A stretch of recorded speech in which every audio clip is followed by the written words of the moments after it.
everybody for joining us today for our Q4 C2, what we call the CEO Circle. You move to the next page, Indy. I think as we meet up once a quarter, just a quick reminder, we host this forum for a tight-knit community of CXOs in the industrial tech sector. The idea is to have 35, 40 folks in senior leadership positions in the sector to come together and essentially create a forum where we discuss topics which are top of mind, but may not be able to discuss or move much on them in our day-to-day activities. And as you remember, we've had discussions on generative AI in Q1 this year. We had a discussion on Saudi Arabia and what's happening with the various policy changes there in Q3 in person and G49. And today we are lucky to have Professor Lucas and Kellyanne Shaw with us to talk about macroeconomics and impact on trade and policy. We'll come to that in a minute. Just a quick heads up for next year, we'll be having our first half C2 meeting, which will be virtual, and the second half will be in person in G49. We'll send you the invites and logistics for that shortly, but just a quick heads up about what's coming up next year. Now, here's a quick reminder. I don't think we'll have the time and luxury to go through everybody who's on the call today, but here is a quick representation of who all are in the meeting and a part of C2 cohort. As I said, if there are other folks you feel who should be part of this community, please let us know. We'll be very glad to extend them an invite. But for the moment, these are the folks who are part of the cohort and participate in these discussions. And we feel very honored to have such representation from across the industry with us today. So coming to today's session, I think as you folks know, we keep pinging people on a periodic basis to see what's top of mind. And this is a topic which comes up very, very often, which is what is happening with the macroeconomy, and as a result, what type of policy changes and geopolitical considerations we need to be planning for as we think about our businesses over the next 12, 24, 36 months. So today, as I mentioned, we're really lucky to have Professor Lucas and Kellyanne Shaw, who will present their take on what is potentially coming down the pipeline as you think about both macroeconomics as well as policy, and then how that would impact and have implications for our day-to-day businesses. So without further ado, I would love to kind of introduce Professor Lucas. For those who follow the field, Professor Lucas is a well-renowned expert in the field of both finance and economics. He's currently at MIT, and in a prior role was the chief economist of the U.S. Congressional Budget Office. I think she has the rare distinction of a person who's not just made a tremendous contribution to academia, but also is a leading expert and has influenced policy and practitioners as well. So I don't think I'll do justice in reading through all her accomplishments, but without further ado, I do want to welcome Professor Lucas and give her the floor to share her the thoughts about macroeconomics as well as where policy might be headed. Thank you very much for that very kind introduction, and thank you for the opportunity to speak to this group. I hope that just right now I'm multitasking and making sure that my slides show up. There we go. Okay. So without further ado, I'll just jump into my topic, and I'm looking forward to our discussion and the questions that you have. Macroeconomics is very much my world, but tech isn't, so it'll be an interesting conversation. So reading the macroeconomic tea leaves, seismic policy changes and the need for new narratives.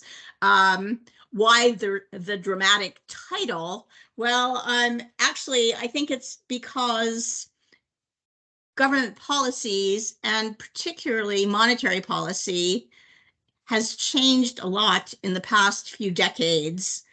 But the way we talk about it, both in the media and even in policy circles in academia, hasn't really kept up with those changes.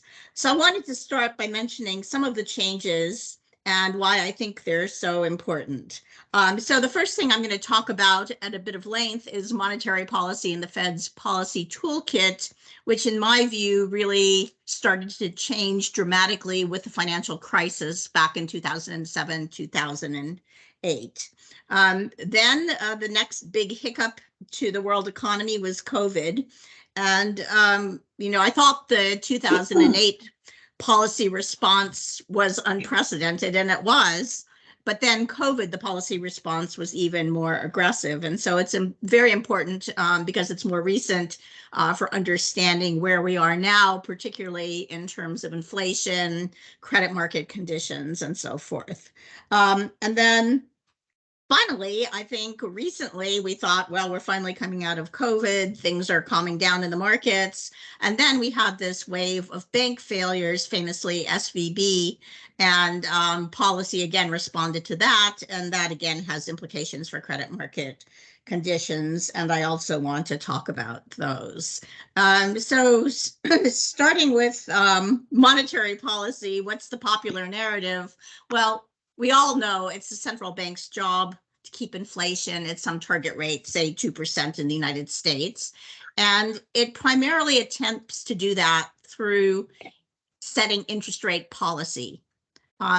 If inflation is higher than target, the bank's going to raise interest rates to try to discourage demand, and vice versa if inflation is too long.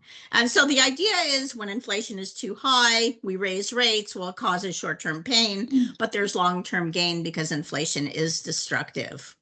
Okay. Or to put it in the words of Christine Lagarde, who I just love, she's the president of the European Central Bank, inflation is a monster that we need to knock on its head. But how exactly does raising the central bank's policy rate, which is this overnight rate, how does it knock inflation on its head? Well, I think many of you probably took macroeconomics way back when. And if you do, you're probably glad it's over. And if you haven't taken it, maybe you haven't exactly talked through these mechanisms. But I think it's useful to start a little bit with more of the details of the mechanism. I wrote my thesis a long time ago on the monetary transmission mechanism. And yet I myself always come back to these kind of basic questions about how monetary policy really works, because it's confusing, it's mysterious. And I think actually we don't understand it. Even the most sophisticated economists still don't really understand the details of the mechanism. So monetary policy via interest rate policy, I mean, superficially, the mechanism is very plausible. You raise interest rates. Households borrow less, businesses borrow less. They spend less money, less demand for goods and services and investments, and there's less upward pressure on prices, and vice versa if you lower interest rates. But what makes this so tricky is the difficulty of predicting either the size or the timing of these demand effects. So importantly, only a portion of firms or individuals want to borrow at any point in time. You could make interest rates zero or even negative, and not everyone will want to borrow because after all, there's an obligation to repay. So it's never clear that by being very expansive with monetary policy that you're going to get the desired response of having people borrow more. A good example of that is that during COVID, interest rates were really rock bottom, but nevertheless, it wasn't particularly wise to borrow. It was great amount of uncertainty, didn't know when the situation was going to resolve or how it was going to resolve. And so everyone, especially businesses, were reluctant to make large investments. So even though the Fed pushed interest rates down, it didn't cause an unusually large amount of borrowing. Okay, but in any case, that's kind of the hope and the dream of interest rate policy. And so let me just back up a little bit and say that the way this interest rate policy is implemented is through the Fed influencing traditionally a very short-term interest rate, an overnight interest rate called the Fed funds rate. It's the rate at which banks borrow and lend from each other. And this is just a chart showing the effective Fed funds rate going all the way back to 1955 and all the way through to the present. And there's some important points to make here. If you go towards the right-hand edge of this chart, you'll see that, so think of the financial crisis as 2008. And so that's that last thick gray bar. So the Fed, as part of fighting the after effects, fighting the Great Recession, lowered rates dramatically. And so you can see they fell, and they fell to just about zero, and they basically stayed at zero until very recently before COVID. The further aggressive response by the Fed to COVID brought the rates back down, those overnight rates back down towards zero. And of course, the very last episode, which is what we're dealing with now, is the Fed post-COVID and in response to inflation started to very rapidly increase that policy rate again. Okay, but let's go back to the Great Recession and the fact that they did hit the zero rate, which is called the zero lower bound, left the Fed with essentially no room to try to stimulate the economy with traditional interest rate policies.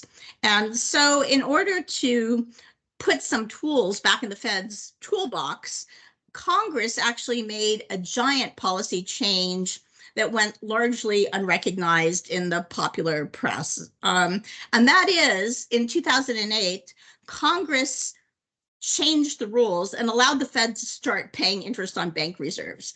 So that might seem like a technicality, but actually, so banks keep reserves as a form of liquidity. It's a liquid asset. It's an account held at the Federal Reserve.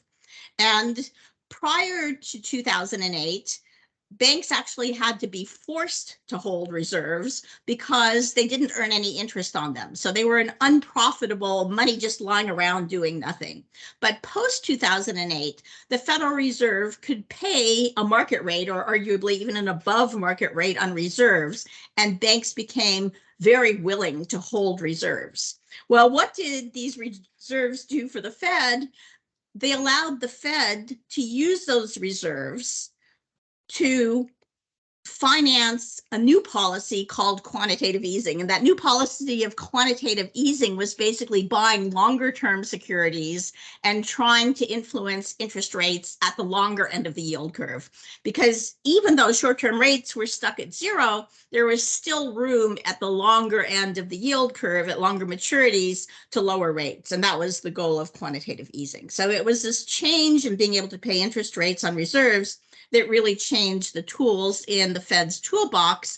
And that's something they came back to in very strongly during COVID. So they took this new authority that they got in response to the Great Recession, and they again were able to use it when COVID hit. Rates went back to zero, but again, they could be very aggressive because of the interest they were paying on reserves. So the flip side of the Fed being very aggressive in trying to lower rates is that it wound up buying a lot of securities, and buying the securities pushes up their prices, lowers the interest rate, but it left the Fed with this enormous balance sheet. So the Federal Reserve wound up holding at its peak about $9 trillion, primarily in Treasury securities, some mortgage-backed securities, even in the last episode, a few private sector securities. But in any case, this very large balance sheet is a new thing for the Federal Reserve. Back in 2008, everyone had the expectation that the Fed would go back to a more normal kind of operating policy where they would shrink their balance sheet down closer to zero. They would start relying on overnight interest rates. But in fact, the Fed decided that for various reasons, it was nice to have the large balance sheet. In fact, it ensured that banks had a lot of liquidity. Okay, so what are the implications of all of this? Well, some things I thought were worth emphasizing to you is that the Federal Reserve today has just a much larger footprint in credit markets than it used to. One way to think about that is that banks can now run a profitable business taking deposits and investing them in reserves, because the spread between the deposit rate and the reserve rate is reasonably high, no risk involved. So in some sense, there's less incentive for banks to lend to the private sector, though of course private sector lending is still more profitable than holding reserves often, and so I'm not saying it's crowding it out completely, but it's certainly a different situation.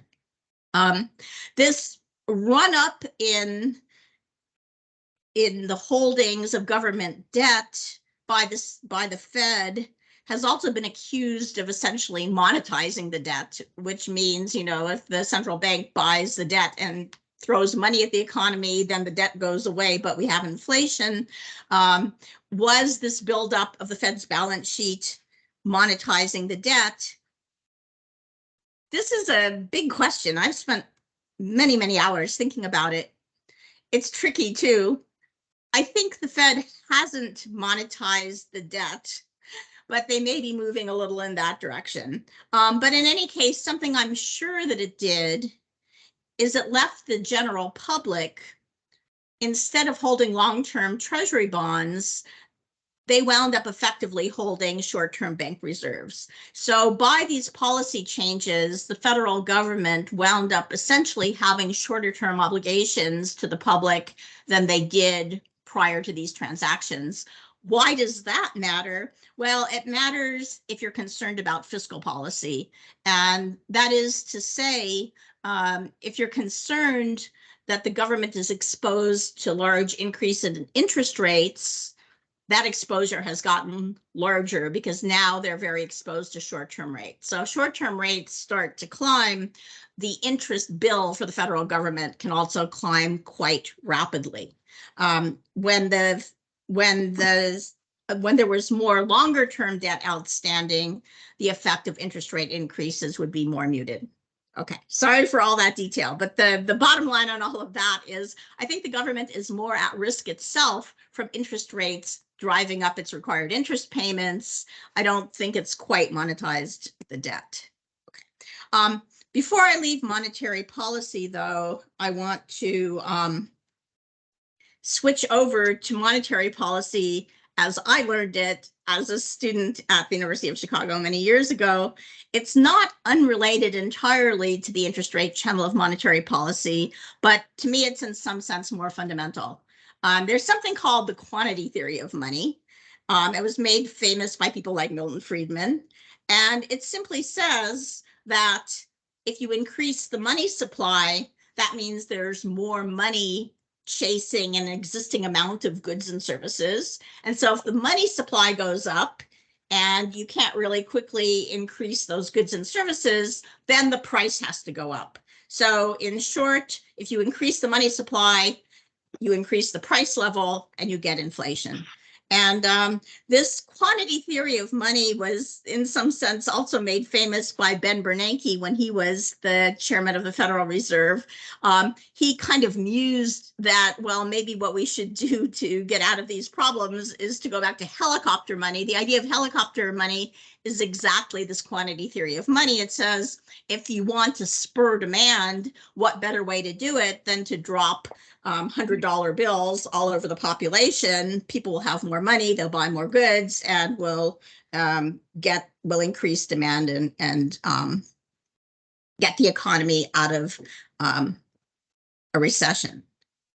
One thing I want to stress about helicopter money and this MV equals PY, it's just something for you to think about, which is this helicopter money idea, although people think it's kind of crazy, is actually a very democratic form for central banks to intervene in the market, in the sense that if they shower kind of everyone with money, it's neutral across different businesses, across different people. The interest rate channel, which is the primary channel that the government uses, has large distributional effects because it helps or harms those businesses and households that are most interest rate sensitive. So it's really somewhat distortionary. So, we like to think of monetary policy as being somewhat neutral, but in fact, it's not neutral because it has very, very big effects across different businesses with different needs for investing. There's something else I wanted to say on a previous slide, and I just want to go back to it, which is the Fed actually used to use this MV equals PY idea for monetary policy, and they did that back in the 80s, which is in the middle of this graph. And you can see this was a time when interest rates became very volatile. They became volatile, there was a lot of inflation, and that inflation persisted. So the Fed learned a lot of lessons from this episode. One of them was that trying to use MV equals PY directly just doesn't work very well. So they moved away from that, and that was that move towards interest rate policy. Something else that happened after the 1980s, mid 80s through the 90s is there had been very high inflation, and interest rates remained very high even after inflation came down. And I wanted to tell you about that episode because that's why right now the Fed is so persistent in holding on to higher for longer interest rates. Because what the Fed is really afraid of is that inflation expectations will become ingrained, as they did in the 90s, and it will be very hard for them to get interest rates down after that there'll be very high real interest rates and they won't be able to do anything about it. So I think you should take very seriously the fact that the Fed is truly devoted to getting inflation down and keeping inflation expectations down. Okay, so let's fast forward to the pandemic. During the pandemic, there was a lot more QE. QE stands for quantitative easing, the idea that the Fed goes and they issue reserves and they use that money to buy securities at the long end of the yield curve. And what the Fed did during the pandemic is they basically accommodated all the spending of the US government, but that QE wasn't in itself a helicopter drop of money. Rather, during the pandemic, there was this enormous outpouring of fiscal and credit policies that effectively functioned as a helicopter drop. That is to say that the governments all over the world made assistance payments, reduced taxes, provided forbearance on mortgages, provided forbearance on loans, provided low-cost subsidized credit. And so all of that was what I would call a fiscal helicopter drop, which I think was very important in understanding why we got the burst of inflation that we got. I want to be mindful of the time, but I think I'm still okay here. So let me keep going. Okay. So this is just a brief mention of my own recent work. I worked with a co-author, Jihe Hong, at the IMF on trying to evaluate, in fact, how much assistance from the fiscal authorities, transfers, tax breaks, but also how much credit assistance and forbearance did governments provide during the pandemic. And I think the results we found were really striking, so I just want to share them with you. And so this is just a graph which is showing you for major developed countries, Germany, Spain, France, Italy, Japan, UK, and the US, the percent of GDP in 2020 where incremental resources were provided to firms and consumers, both through fiscal policies and credit policies. And what was surprising about our finding is that if you took into account these credit policies on top of the fiscal policies, you got a picture of aggressive government policy, which was truly unprecedented. So if you just looked at traditional fiscal policies alone, it was about 14.5% of GDP. If you added in the credit and forbearance policies, it was about 22% of GDP, which was coming incrementally from governments into the economy.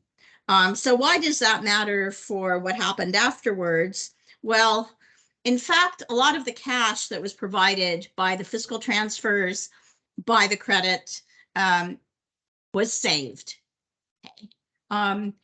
If you look at data around the world, including in the United States, the graph I have here just happens to be a European graph, but the story is the same everywhere, which is we saw savings rates during the pandemic, which were also unprecedented. So there was a lot of cheap money around coming from the government, coming from government subsidized credit.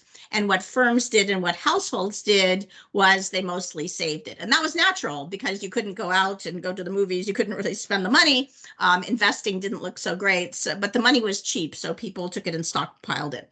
And I think this is important because I think, in fact, that the savings glut did, in fact, prolong inflation. You know, there was a debate about, was inflation going to be transitory or was it going to be long term? I think it came down, as I actually had predicted, which was kind of somewhere in the middle. And that's because after the pandemic ended, people started to spend these savings, but they didn't do that all at once, but rather they did so gradually over time. And that gradual spending kept propelling inflation for quite a long time. So let's take stock about what's changed and how it's likely to matter. In terms of the Fed's policy toolkit, they just have a lot more power and responsibilities than they did pre the global financial crisis. I mentioned the importance of the ability to pay interest on reserves and their ability to run a large balance sheet that let them do quantitative easing and have just a much larger footprint in the markets. But other things have changed as well. They're very, very, very conscious of really small blips in liquidity in a way that maybe they wouldn't have been in the past. The Fed is very active in the financial markets. They have expanded regulatory responsibilities. There was the whole issue of bank failures and preventing too big to fail and so forth. So they certainly have a lot of expanded responsibilities on that front too. So they have these new tools, they have these new powers, but on the other side, the interest rate policy, which is the policy that they primarily relied on and are relying on again today, is probably less potent than it was in some past episodes. And just to say another word about the pandemic, this is something I didn't mention before, but this interest rate policy, raising interest rates to lower inflation, it doesn't work when there's supply shocks rather than demand shocks.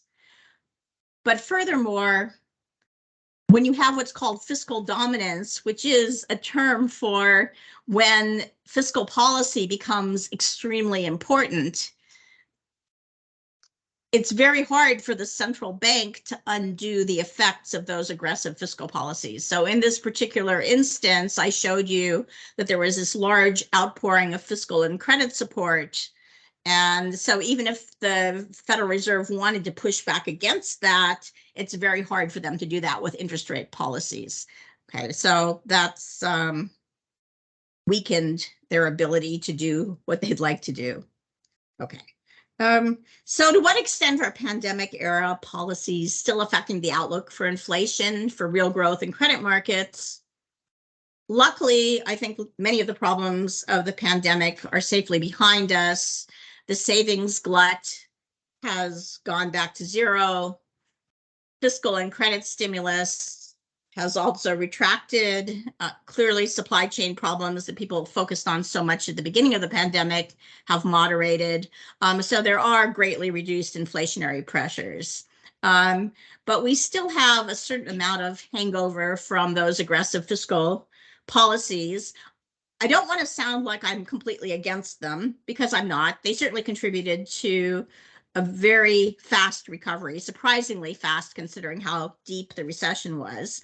But they have left us with very high levels of government debt and growing concerns in the US and around the world about the sustainability of government debt. And I personally think we have very little dry powder left for the next crisis as governments in order to combat them. So we are at unprecedented peacetime debt levels relative to GDP. Okay. But in any case, monetary policy, should we blame it for the inflation? I'm not one to blame the monetary authority. I think it was, if I want to blame someone in the government for inflation, I'm more likely to blame the fiscal policy, although there were reasons for being aggressive. So I think the monetary policy accommodated the fiscal policy, but it wasn't the root cause of the inflation that we'd seen. Anyway, now looking ahead, I'm actually pretty optimistic that a soft landing does seem most likely, but I don't think we're completely in the realm of smooth sailing. So let me just show you so let me move to the recent wave of bank failures, the policy response to that, and how it might be affecting credit conditions now. Well, going back to that last piece on the graph where the Fed raised rates basically from 0 to 5.25% very rapidly, that aggressive response caused the value of long-term securities, long-term treasuries to drop pretty dramatically. There were some banks like Silicon Valley Bank that had large holdings of these long-term treasury securities, and they hadn't hedged against that interest rate risk exposure, even though it was pretty clear that the Fed might do exactly what they did. And so the drop in the value of those bank assets led their uninsured depositors to essentially run on the bank. They were afraid that the bank just simply didn't have the value to repay them, so they left. So what was the policy response? Well, there was concern that SVB wasn't the only bank in the situation, but in fact, there could be a lot of banks, and banks rely very much on uninsured depositors. So there was great fear that there would be large runs that would potentially be very destabilizing to the banking system. So to head this off, the Federal Deposit Insurance Corporation extended deposit insurance essentially to all uninsured depositors. Okay, doing that was a bit controversial, but certainly it calmed the markets down and headed off the bank runs. As far as implications for businesses, I think one thing that's interesting is it is now causing a large reconsideration of deposit insurance limits, I think in Congress, by the FDIC, by policymakers.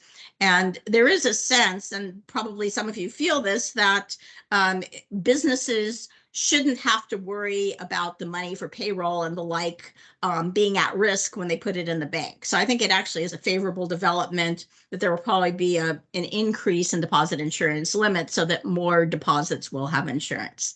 Another consequence is that there's been a further tightening of bank capital and liquidity regulation, the so-called Basel III endgame, which was largely in response to this episode with SVB and the like. And that is also that's actually a very controversial proposal to make the rules in the United States even tighter than they are proposed to be in the rest of the world. There's been, you might have read about a letter by many congressmen that were opposing it. The banks are fighting it like crazy, but we'll see what will happen. So the concern there, of course, for the future is that if banks have higher capital and liquidity regulation, it will increase the cost of borrowing for firms and households.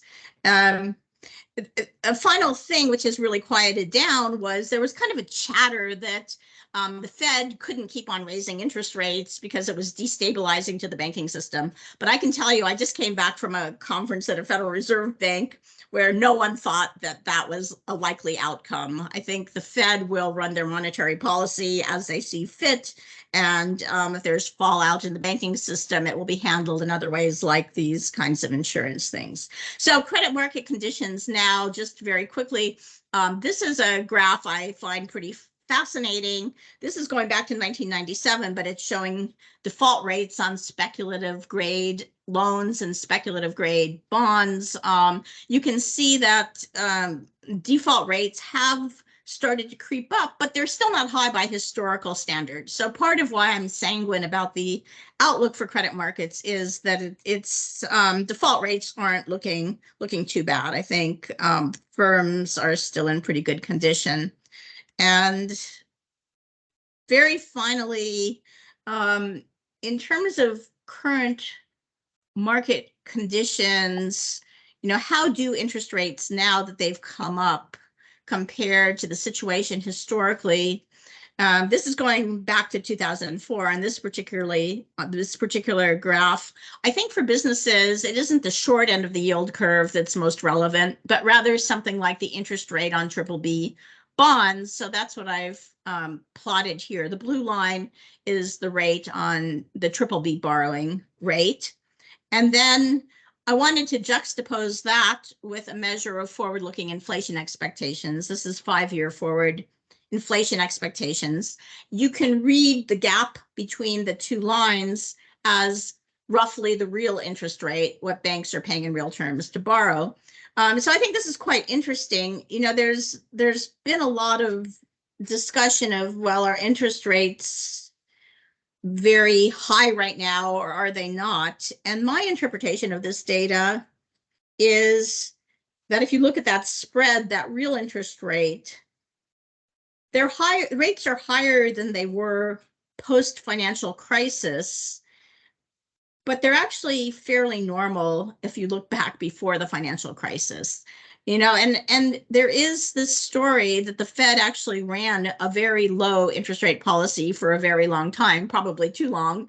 And so my reading of this is that right now, although conditions are tighter than they were pre-COVID, they're kind of normal, which is another reason that I think that the Fed is not going to be in any huge hurry to lower interest rates. So let me leave it at that. And thank you for your attention, and hope we can talk about any aspect of this that you would like to.